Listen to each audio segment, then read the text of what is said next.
Hi friends, ఈరోజు మనం సంధి దాని యొక్క నిర్వచనం గురించి చెప్పుకుందాం. చూడండి, సంధి సంధి అంటే సాధారణంగా అందరూ చెప్పేది ఏంటంటే రెండు పదాల కలయిక అని చెప్తారు. అంటే ఉదాహరణకి రామ ప్లస్ ఆలయం ఈక్వల్ టు రామాలయం.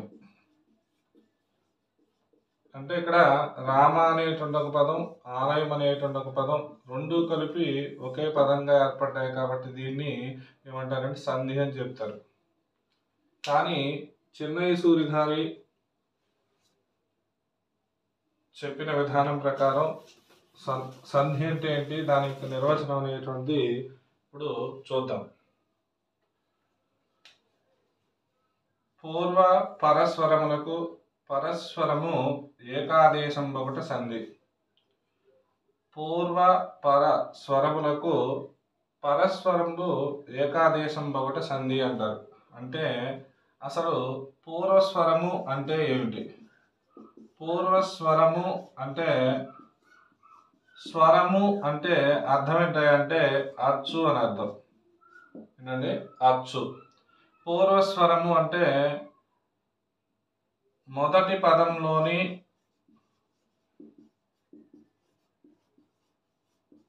అంటే సంధి విడదీసినప్పుడు మొదటి పదంలోని చివరి అక్షరంలో ఉన్న అచ్చు, చివరి అక్షరంలో ఉన్న అచ్చు మొదటి పదంలోని అంటే అర్థం ఏంటంటే సంధి పదం విడదీసినప్పుడు, సంధి పదం విడదీసినప్పుడు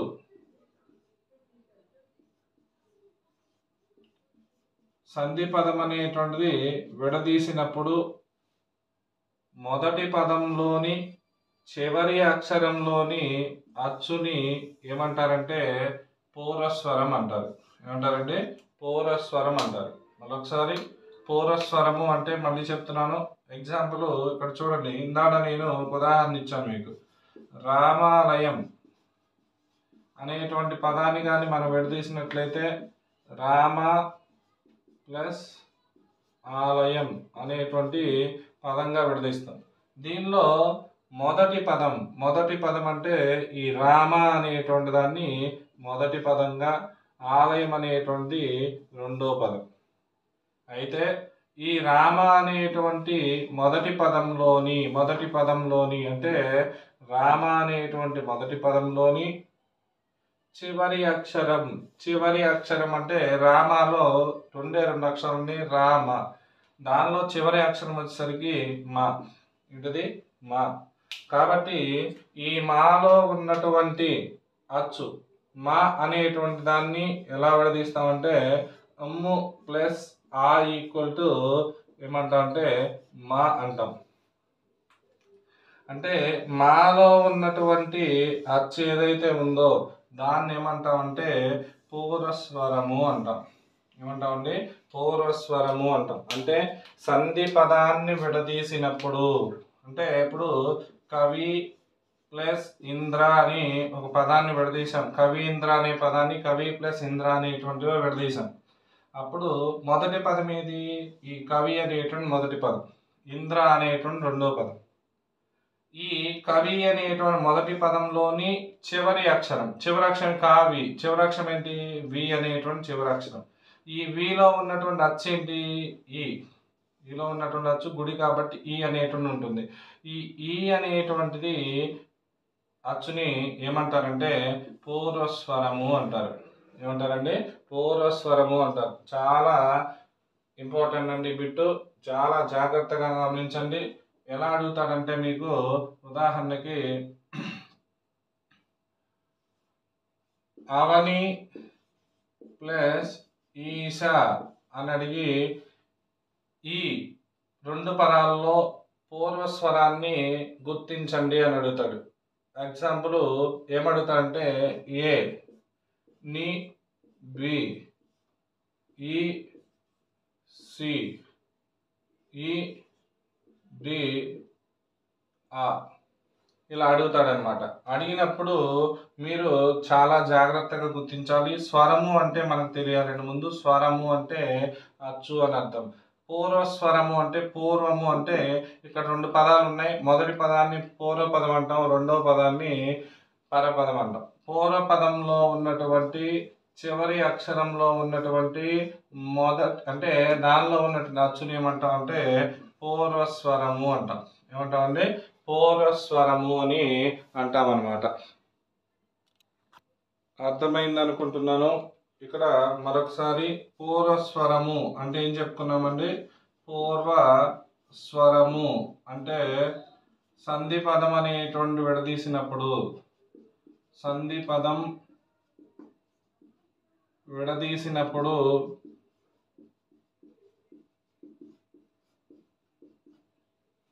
మొదటి పదంలోని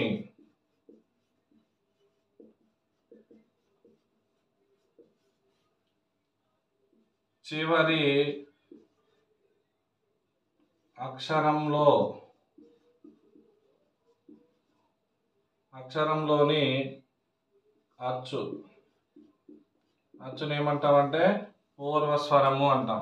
మనకి ఎగ్జాంపుల్ వచ్చేసరికి కవి ప్లస్ ఇంద్ర, దీనిలో పూర్వస్వరం వచ్చేసరికి మొదటి పదంలోని, ఇది మొదటి పదం, చివరి అక్షరం వి, దీనిలో ఉన్న అచ్చు అంటే ప్లస్ ఈక్వల్ టు విగా విడదీస్తాం. దీనిలో ఉన్న అచ్చు ఏంటంటే దీన్ని ఏమంటాం అంటే పూర్వస్వరం అంటాం. ఏమంటాం? పూర్వస్వరం అంటాం. ఇక్కడ వరకు అర్థమైంది అనుకుంటున్నాను. తర్వాత ఉన్నటువంటి పదం పరస్వరము అంటే అర్థమైందంటే సేమ్ ఇదే విధంగా సంధి పదాన్ని విడదీసినప్పుడు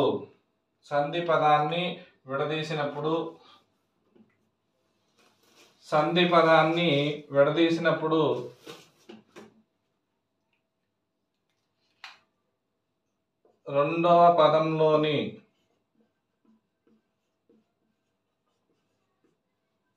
మొదటి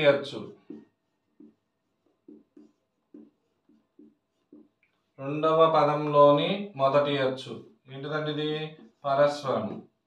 అంటే రామ ప్లస్ ఆలయం, దీనిలో రెండవ పదం అంటే ఇదండి. ఈ రెండవ పదాన్ని ఏమంటాం అంటే పరపదం అంటాం. పరపదం అంటాం. మరి మొదటి పదాన్ని ఏమంటాం? పూర్వపదం అంటాం. ఏమంటామండి? పూర్వపదం అంటాం.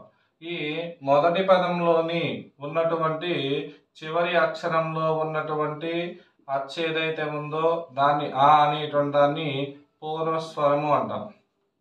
ఏమంటాం? పూర్వస్వరము అంటాం. మరి రెండవ పదం ఆలయము అనేటువంటి ఈ రెండవ పదాన్ని ఏమంటాం అంటే పరపదం అంటాం. దీనిలో ఉన్నటువంటి ఈ అనేటువంటి దాన్ని ఏంటంటే అనేటువంటి అచ్చు కాబట్టి అచ్చుని స్వరాన్ని ఏమంటారని చెప్పాను? అచ్చు అంటారని చెప్పాను. కాబట్టి స్వరం అనేటువంటి అచ్చు అంటారని చెప్పాను. కాబట్టి రెండవ పదంలోని మొదటి అచ్చుని ఏమంటారంటే పరస్వరము అంటారు. ఏమంటారు? పరస్వరము అంటారు. మరొకసారి పరస్వరము అంటే సంధి పదాన్ని విడదీసినప్పుడు, రెండు పదాలుగా విడదీసినప్పుడు రెండో పదంలో ఉన్నటువంటి మొదటి అచ్చు ఏదైతే ఉందో దాన్ని పరస్వరము అంటారు. సంధి పదాన్ని విడదీసినప్పుడు మొదటి పదంలో ఉన్నటువంటి చివరి అక్షరంలో ఉన్నటువంటి అచ్చు ఏదైతే ఉందో దాన్ని ఏమంటారంటే పూర్వస్వరము అంటారు. పూర్వస్వరం అంటే ఏంటో అర్థమైంది, పరస్వరం అంటే ఏంటో అర్థమైంది.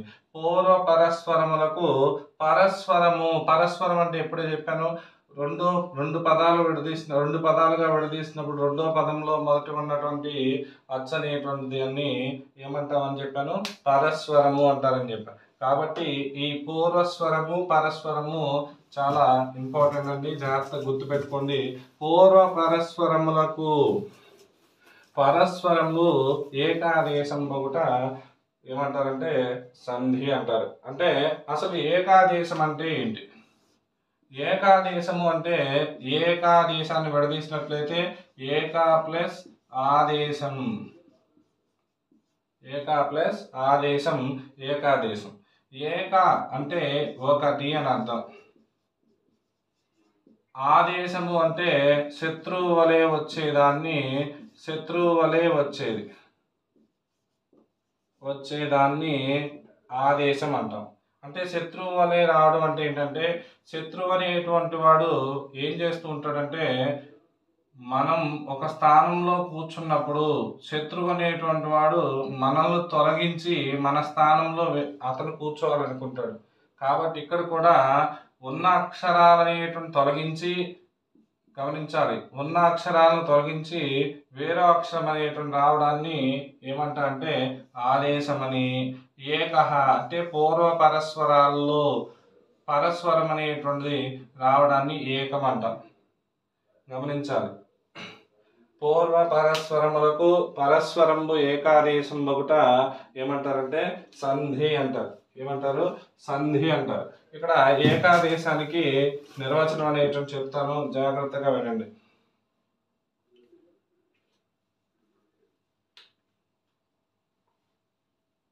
రెండు పదాలనేటువంటివి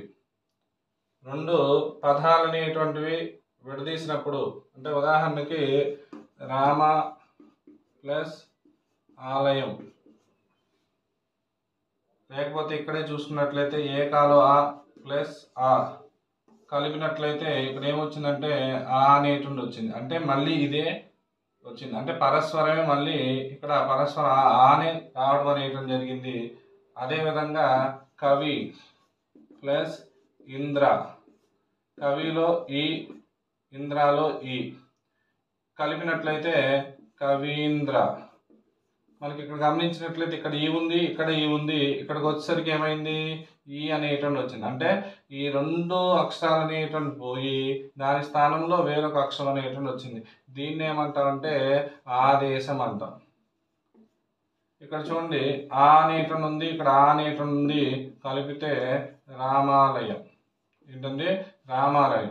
ఇక్కడ ఏముంది ఆ అనేటువంటి వచ్చింది, ఇక్కడ కలిపితే మళ్ళీ ఆనే వచ్చింది, అంటే ఇదే ఇటు వచ్చింది. కాబట్టి ఇలా రెండు పదాలుగా విడదీసినప్పుడు పరస్వరం రావడం కానీ లేదా పూర్వ పరస్వరాలు రెండు పోయి వాటి స్థానంలో వేరొక అక్షరం అనేటువంటి రావడాన్ని ఏమంటామంటే ఏకాదేశం అనేటువంటి అంటాం అన్నమాట.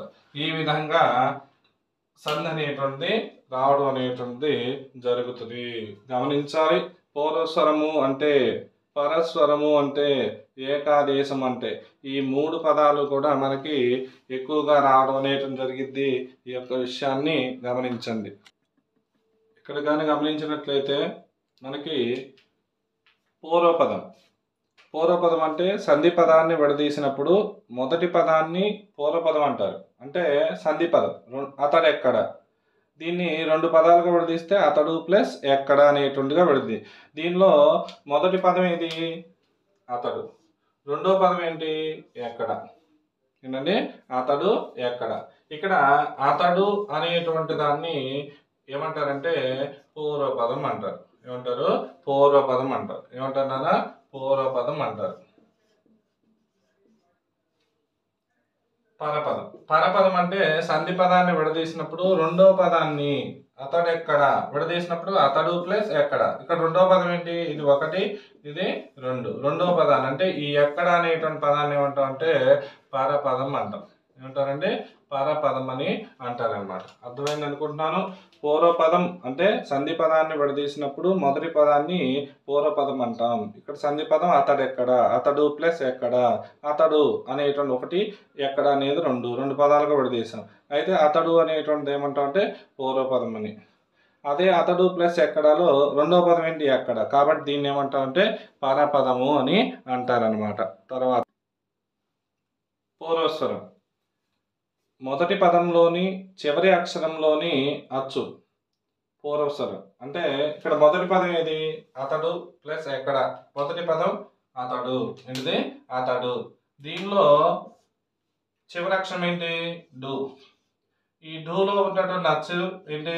డు ప్లస్ ఊ ఈక్వల్ టు డు అంటాం. అంటే దీనిలో ఉన్న అచ్చు ఊ. ఈ ఊ అనేటువంటి దాన్ని ఏమంటాం అంటే పూర్వస్వరం అంటాం. ఏమంటాం? పూర్వ స్వరం అంటాం. పరస్వరము. పరస్వరము అంటే రెండవ పదంలోని మొదటి అచ్చు. అతడు ఎక్కడ. ఇక్కడ రెండవ పదం ఏంటి? ఎక్కడ అనేటువంటి రెండవ పదం. దీనిలో మొదటి అచ్చు ఏ.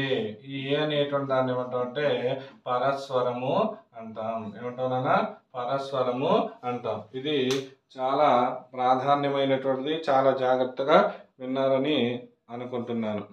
తర్వాత ఏకాదేశం. ఏకాదేశము అంటే పూర్వ పరస్వరములకు పరస్వరం కానీ ఆ రెండు అక్షరాలు అంటే పూర్వస్వరము పరస్వరము రెండు పోయి వేరొక అచ్చు అనేటువంటి కానీ రావడాన్ని ఏమంటాం అంటే ఏకాదేశం అంటాం. అంటే ఇక్కడ పూర్వస్వరం చూడండి, ఆ ప్లస్ ఆ, ఈ రెండు కలిపితే ఇక్కడ ఏమైంది? ఆ అనేటువంటి వచ్చింది. అంటే పూర్వ పరస్వరములకు పరస్వరం కానీ, పరస్వరం ఇదే కదా, ఆ అనే కదా, పరస్వరం కానీ లేదా ఆ రెండు అచ్చులు అనేటువంటి పోయి ఇక్కడ రాజాలో చూడండి ఆ ప్లస్ ఇంద్రాలో ఈ, ఇక్కడ పూర్వస్వరం ఆ పరస్వరం ఈ రెండు అచ్చులు అనేటువంటి పోయి వేరొక అచ్చు అనేటువంటి రావడం. రాజేంద్ర అన్నప్పుడు ఏ అనేటువంటి వచ్చింది. ఇలా వేరొకటి కానీ రావడాన్ని ఏమంటాం అంటే ఇలా ఒక రెండు అక్షరాలు పోయి వేరొక అక్షరం రావడాన్ని ఏమంటాం అంటే ఆదేశం అంటాం. అదవుతుందండి. కాబట్టి ఇలా రెండు విధాలుగా జరిగితే దాన్ని ఏమంటాం అంటే ఈ రెండిట్లో ఏదో ఒక విధంగా జరిగితే దాన్ని ఏమంటాం అంటే ఏకాదేశం అంటాం. మరొకసారి పూర్వ పరస్పరములకు పరస్పరం కానీ లేదా ఆ రెండు అచ్చులు పోయి వేరొక అచ్చు అనేటువంటి రావడాన్ని ఏమంటాం? ఏకాదేశం అనేటువంటి అంటాం.